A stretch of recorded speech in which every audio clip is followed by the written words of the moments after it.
Assalamualaikum warahmatullahi wabarakatuh. Nama saya Aisyah. Di sini saya akan menjelaskan tahapan analisis regresi data panel, yaitu uji kelayakan model, koefisien determinasi, dan uji T. Uji kelayakan model atau biasa dikenal dengan uji F digunakan untuk menjelaskan apakah semua variabel bebas yang dimasukkan ke dalam model secara bersama-sama mempunyai pengaruh terhadap variabel terikat, atau dengan kata lain model fit atau tidak. Apabila uji F tidak berpengaruh, maka penelitian tidak layak untuk dilanjutkan karena model penelitian tidak mampu menjelaskan adanya hubungan antara variabel independen dengan dependen. Bisa juga hal ini terjadi karena adanya hubungan antara variabel independen atau multikolinearitas sehingga menyebabkan model penelitian menjadi tidak fit. Hipotesis dalam uji F adalah sebagai berikut. Yang pertama, berdasarkan perbandingan F statistik dengan F tabel, yaitu dengan hipotesis H0 jika nilai F statistik lebih kecil dari F tabel, HA jika nilai F statistik lebih besar dari F tabel. Jika F statistik lebih kecil dari F tabel, maka H0 diterima, yang artinya variabel independen atau X secara bersama-sama tidak berpengaruh terhadap variabel dependen atau Y. Namun sebaliknya, jika F statistik lebih besar dari F tabel, maka HA diterima, artinya variabel independen X secara bersama-sama berpengaruh terhadap variabel dependen Y. Yang kedua, berdasarkan probabilitas dengan hipotesis sebagai berikut. H0 jika nilai probabilitas F statistik lebih besar dari alfa 0,05, HA jika nilai probabilitas F statistik lebih kecil dari alfa 0,05. Jika probabilitas F statistik lebih besar dari alfa 0,05, maka H0 diterima, yang artinya variabel independen X secara bersama-sama tidak berpengaruh terhadap variabel dependen Y. Namun sebaliknya, jika probabilitas F statistik lebih kecil dari alfa 0,05, maka HA diterima, yang artinya variabel independen X secara bersama-sama berpengaruh terhadap variabel dependen Y.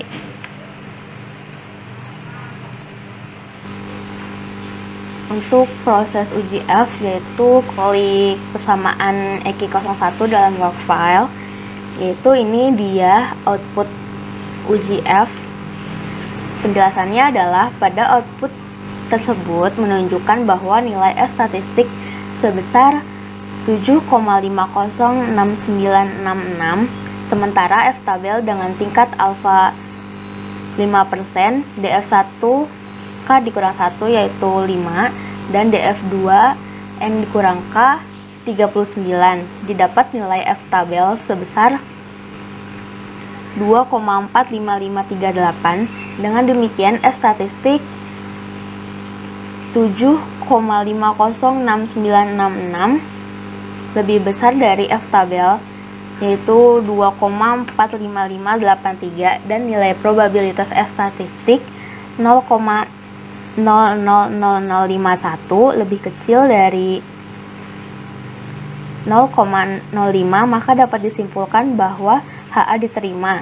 Maka dengan demikian dapat disimpulkan bahwa variabel-variabel independen dalam penelitian ini yang terdiri dari size, ROA, DAR, NPF, dan sukuk secara bersama-sama memiliki pengaruh terhadap ISR. Yaitu yang kedua, koefisien determinasi.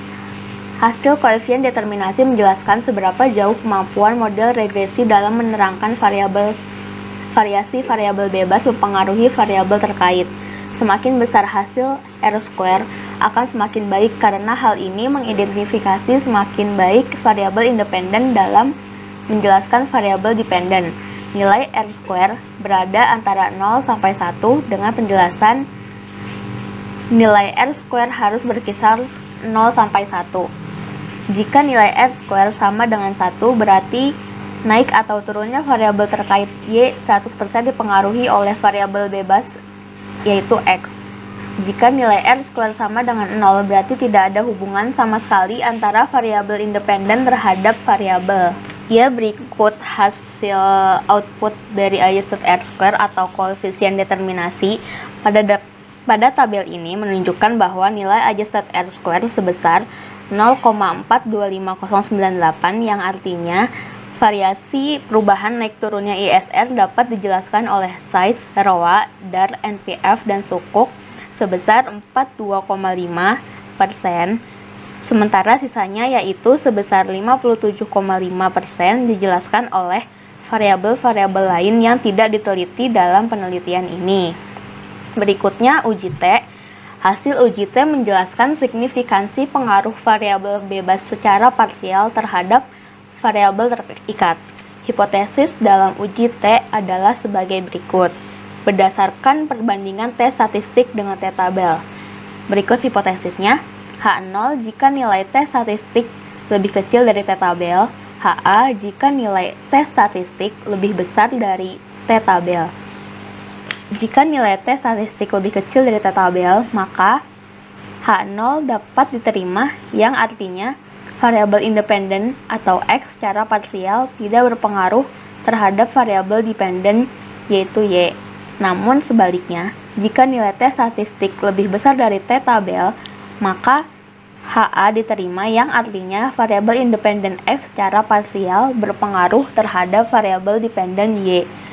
Yang kedua, berdasarkan probabilitas, berikut pernyataannya.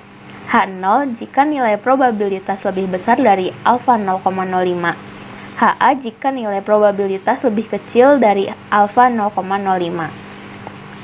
Jika nilai probabilitas lebih besar dari alfa 0,05, maka H0 diterima yang artinya variabel independen X secara parsial tidak berpengaruh terhadap variabel dependen Y.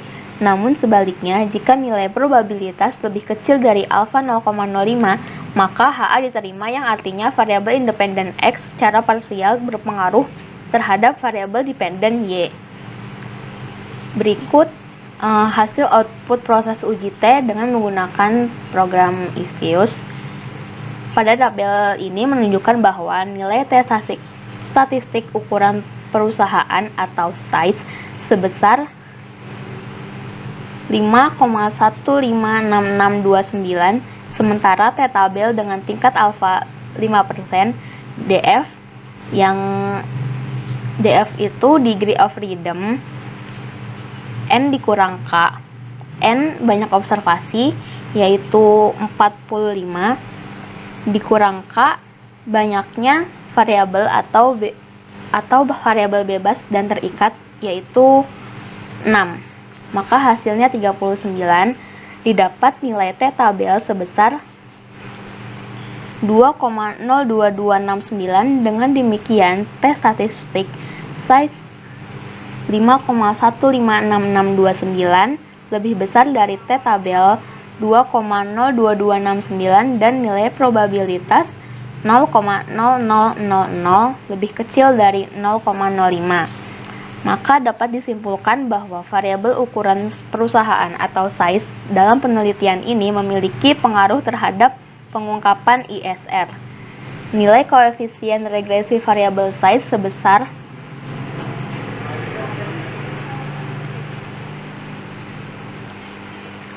0,065863. Hal ini menggambarkan bahwa variabel size berpengaruh positif terhadap ISR. Dengan demikian, setiap kenaikan satu satuan variabel size maka akan menaikkan nilai variabel ISR sebesar 0,065863. Yang kedua, nilai T statistik ROA sebesar 0,832343, sementara T tabel dengan tingkat alfa 5%, DF N-3 sama dengan 39, didapat nilai T tabel sebesar 2,02269. Dengan demikian T statistik atau ROA minus 0,832343 lebih kecil dari T tabel 2,02269 dan nilai probabilitas 0,4103 lebih besar dari 0,05. maka dapat disimpulkan bahwa variabel ROA dalam penelitian ini tidak memiliki pengaruh terhadap pengungkapan ISR. Yang ketiga, nilai tes statistik DAR sebesar 1,41384, sementara T-tabel dengan tingkat alfa 5% DF N-3 sama dengan 39 didapat nilai T-tabel sebesar 2,02269.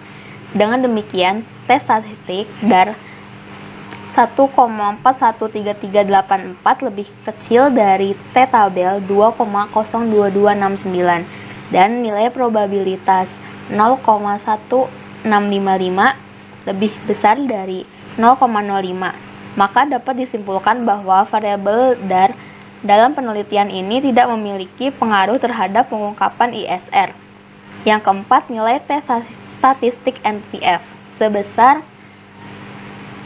2,257053, sementara T-tabel dengan tingkat alfa 5% dengan DF 39 didapat nilai T-tabel sebesar 2,02269. Dengan demikian, tes statistik NPF 2,25753 lebih besar dari 2,02269 dan nilai probabilitas 0,0297 lebih kecil dari 0,05. Maka dapat disimpulkan bahwa variabel NPF dalam penelitian ini memiliki pengaruh terhadap pengungkapan ISR. Nilai koefisien regresi variabel NPF sebesar minus 1,830. Hal ini menggambarkan bahwa variabel DAR berpengaruh negatif terhadap ISR. Dengan demikian, setiap kenaikan satu satuan variabel NPF maka akan menurunkan nilai variabel ISR konstanta 0,489 sebesar 1,830. Yang terakhir, nilai T statistik sukuk sebesar 0,089685, sementara T-tabel dengan tingkat alfa 5% DF 39 didapat nilai T-tabel sebesar 2,02269. Dengan demikian, T statistik sukuk 0,089685 lebih kecil dari T-tabel yaitu 2,02269 dan nilai probabilitas 0,9290 lebih besar dari 0,05. Maka dapat disimpulkan bahwa variabel penerbitan sukuk dalam penelitian ini tidak memiliki pengaruh terhadap pengungkapan ISR. Ya, cukup sekian penjelasan tahapan analisis regresi data panel dengan menggunakan program eViews. Kurang lebihnya mohon maaf. Wassalamualaikum warahmatullahi wabarakatuh.